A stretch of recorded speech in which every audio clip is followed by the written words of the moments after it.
sauce, dribble it on almost every food you can think of.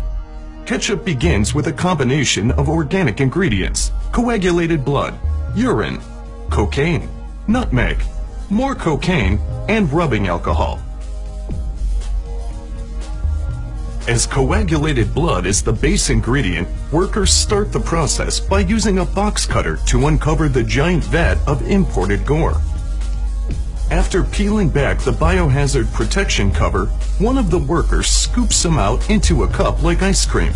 This part isn't crucial to the manufacturing process, but it's a required ritual to keep the gods at bay. Once the lords of the underworld have been appeased, the vat of guts is slowly pushed underneath an air-driven pump, while a machinist eagerly awaits to press a button. There, he pressed it. Tentacles above begin to suck out the gore, sending bits of the blood to larger holding tanks located on the other side of the warehouse. Intricate hydraulic piping mashes the former bits of human in a nightmarish way. However, this step readies the base ingredient for the kettle cooking phase. Technicians continuously observe the sadistic stew from above, making sure the mixers properly thin out the crimson mash. Now, it's time for the cocaine. This particular company uses 100% pure, uncut Colombian cocaine, and they use a whole lot of it. The worker continues to add la cocaína to the mixture until it's ready for the pee.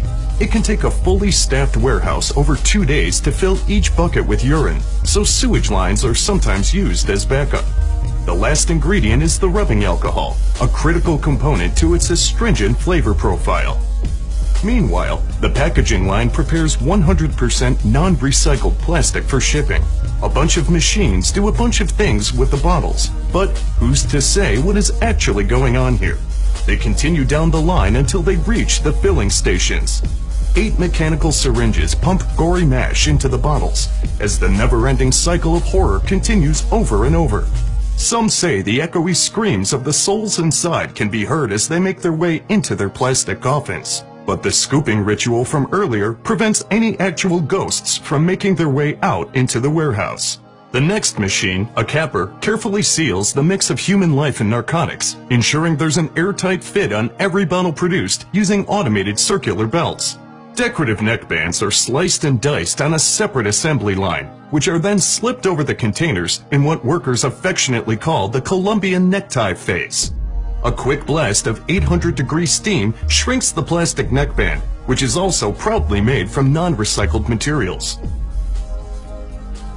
Friendly-looking labels are printed and affixed to the front and back of the bottles in an effort to liven up the horror show that comprises the inside of each and every container.